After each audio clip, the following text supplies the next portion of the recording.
Hello everyone, and welcome back to Jak 2 Renegade on the Sony PlayStation 3. I am One Wild Sheep yet again, and today, ladies and gentlemen, we got about 3 or 4 missions we're going to be accomplishing. Hey, back to work, Toots. She's working, Beach Ball. Quit your yapping. Watch it, or you'll be yet another trophy hung on these walls. Jak, I want you to throw the championship race. Just let Errol win. You bet against us? Jak, it's just business. You've become a symbol to those townies. They'll bet everything on a glimmer of hope. What better time to make money? What do you say, my boy? I'd say you're gonna lose a lot of money. Because I'm going to race, and I intend to win. Oh, you little...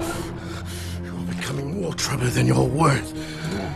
I wouldn't get too comfy if I was you. Everyone's expendable. In a hurry to die, boy? But we don't have to wait for the big race. We can do this right now.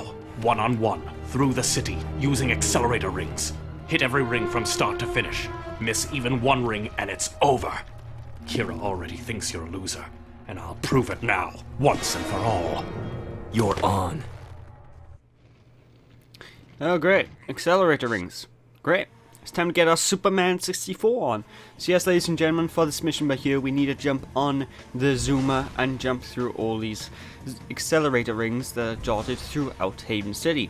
Every time you gain, well, not every time you gain, every time you hit one of these rings, you will gain a massive burst of speed, and you need to hit every single ring as quickly as possible in order to beat good old Errol here, because this guy is a bit of a douche. He's a bit of a Trixie bastard in order to race. And trust me, even though I look like I'm destroying him right now, this took me a good few attempts. This is not an easy race, folks. If he gets ahead of you, chances are you're gonna lose. If you get nicked on a wall like that, chances are you're going to lose. But don't get too discouraged if you do hit your wall or do something stupid like I'm doing right now, because you can probably still recover if you're good enough at the racing, you know? If you're fast enough, you can still recover and take him on. You can gain a slightly faster burst of speed than he does when you go through the accelerator rings.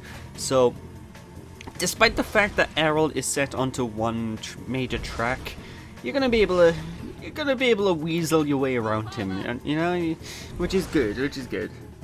Seriously though, this mission is just so, it's just frustrating. I'm gonna make this look easy, but trust me, this is frustrating. You need to really watch out. And the way the driving mechanics work, they don't make this mission, you know, the driving mechanics do not suit this mission, because the way the driving mechanics work is that they're very slidey. So when you go to turn, you're going to slide a lot. As you can see, me barely missed that building there. And the big thing here with that is, it means you basically need to use the brake all the time in order to hope to God that you're going to make these turns, you know? It's going to be very hard just to simply make the turns. But we are essentially racing him all the way up to the stadium, and when we've got to the stadium, we're basically won. So, yeah, it's not much farther left to go, folks. And, like I said, a bit of practice, and you're going to get this mission done and dusted. What can I say? You could say Errol is about to have a massive error of judgment. Huh?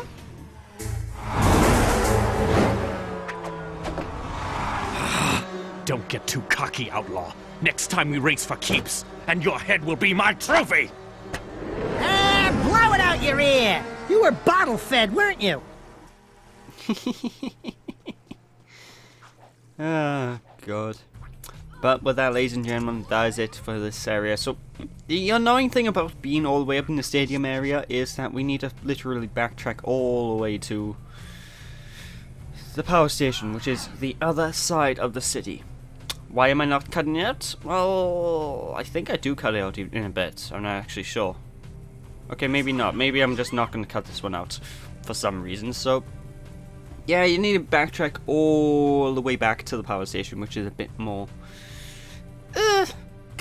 it's a bit annoying, really, you know? This is Samos. Jak, I need you to go out to the ruins in Dead Town and visit my old hut. It's now time to retrieve something I hid there long ago. up my place while you're out there. Again with the cleaning up the house. Jesus Christ, Amos, you don't give up, do you? Okay, so we're not going to the power station. Instead, we're going to Dead Town. I completely forgot this mission pops up. And well, we're going to be introduced to a brand new gameplay mechanic, folk, and one you're going to need to get used to because later on we're going to have a mission involving this gameplay mechanic, and it's probably one of the hardest missions in the entire game. This, ladies and gentlemen, is the power suit. So press the triangle button to jump in, and huzzah! Now you press the square button to punch, you press the R1 button to pick up stuff, and that's basically all she wrote. And what you're going to need to do is you need to destroy all the metal heads and whatnot that are in the area by punching them to death. And well, you know how to punch, don't you? Square button, you same as ever. By punching them to death and punching through all these walls, which will allow you to progress further. When you come across blocks like this, push the R1 button, and you need to push them into place so you can jump up and up to the next area and progress further. And trust me, this mission is a bit tricksy. Really tricksy, actually. But whenever you come across enemies like this one, I'm doing this the wrong way. What you should do is actually jump out of the mech and get your gun out. That way, whenever you see enemies in the distance, you can shoot them, destroy them, and Bob is your uncle. You don't need to worry about that at all. But seriously, I kind of like this walker mech, the way it looks, you know. I think it's probably because of the thruster pack on the back and what have you. I don't know, I just like the way it looks. It's pretty cool. It kind of gives me some sort of Mega Man sort of vibes, or Alien vibes. It's like if Alien meets Mega Man, you know? But I digress. Anyway, the top thing on the top of the screen there, that's your health bar, so if you mess up, your health's going down, son. And you don't want that to happen, do you? Back up to get out of the mech. Sorry, I sneezed. I had to cut that out. But, like I said, the best thing to do is to jump out. Whenever you jump out of this giant mech thing, you can actually use it like a shield, and you won't take damage, which is very useful. However, if you're an idiot like me, you're going to jump back in and just take more damage for some reason, so jump out by here past me. Okay, just break the pillar then. Fine, don't jump out by here. There we go. I was halfway right, you know? I was halfway right to that. So again, just grab your gun, shoot them from a long range, and they should die beautifully. And give me that skill gem. Ooh, I like me to some skill gems. It brings a whole new meaning to the term. I might skull fuck you. Ah, God, this game rated T for team. But that's pretty much this mission done for the most part. Now we're almost done, really. It's actually quite a short one, so just pick up this block. And whenever you pick up blocks like this, you can actually use them as projectiles. So you can actually throw them at other obstacles that have a cursor, like this one right by here. So, oh, I missed.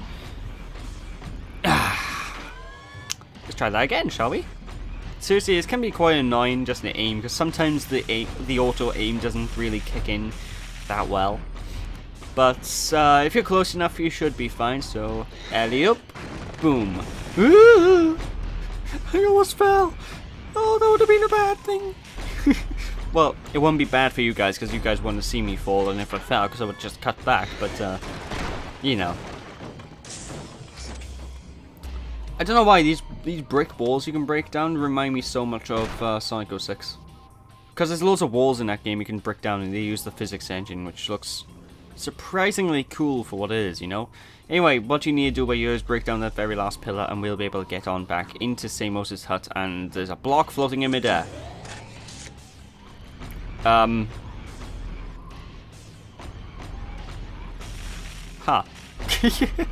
That's all I can say. Huh.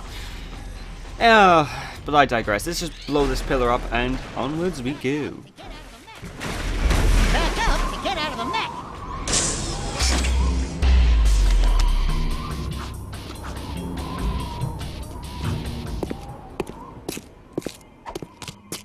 I spent many a day cleaning up this place for old Greenie.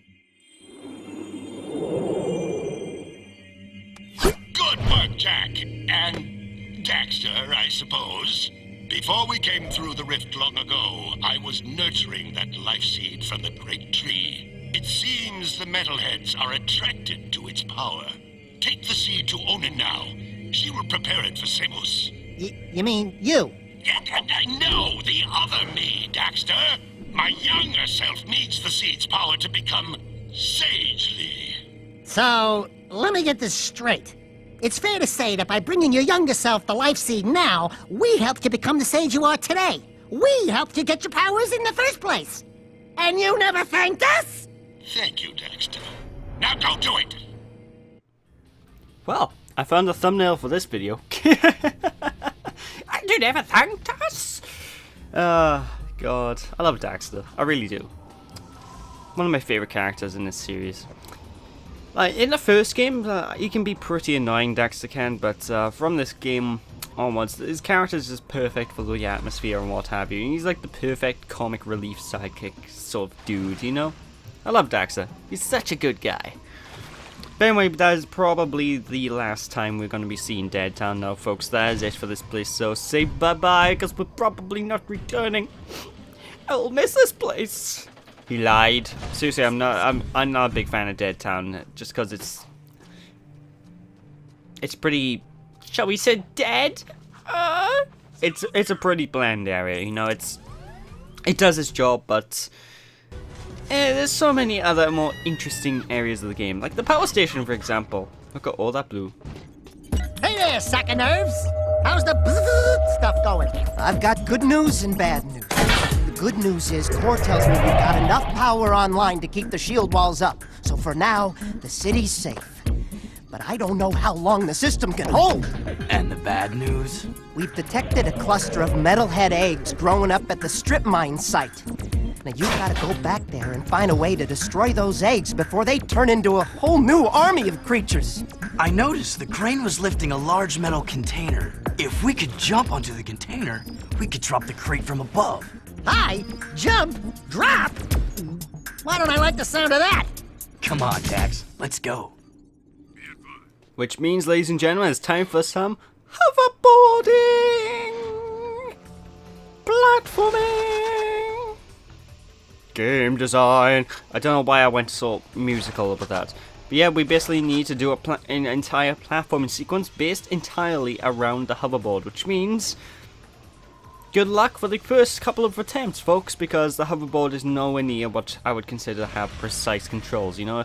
The controls work for what it is, and honestly they're pretty good for what it is.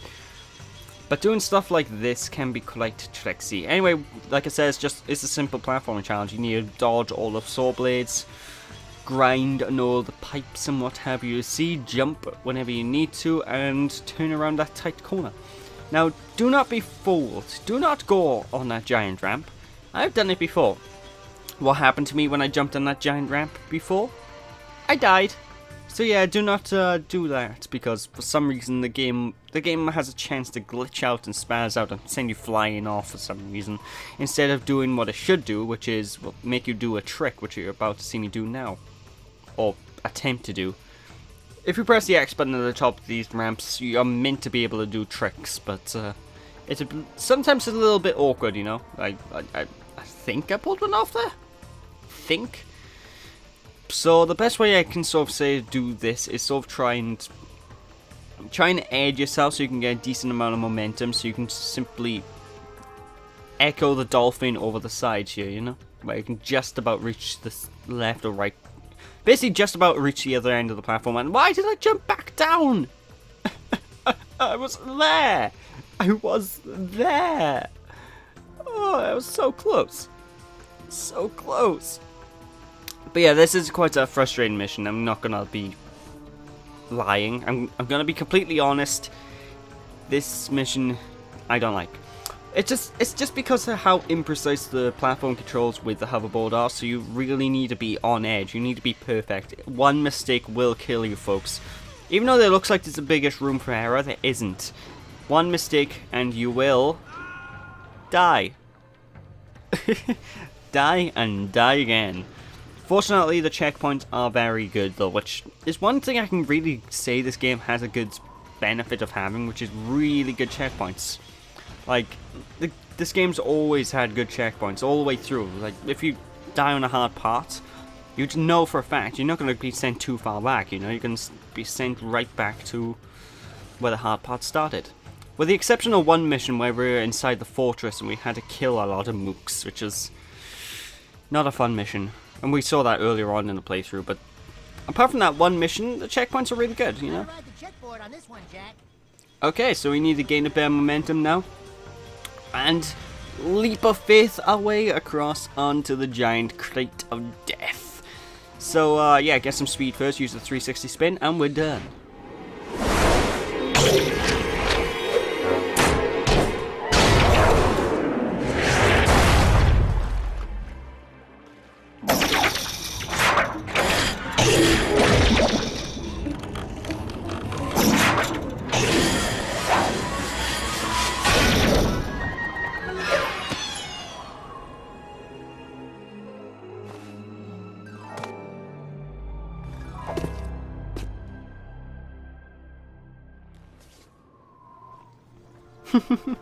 I like how on occasion you get sequences where Jack doesn't talk and it's sort of like the first game.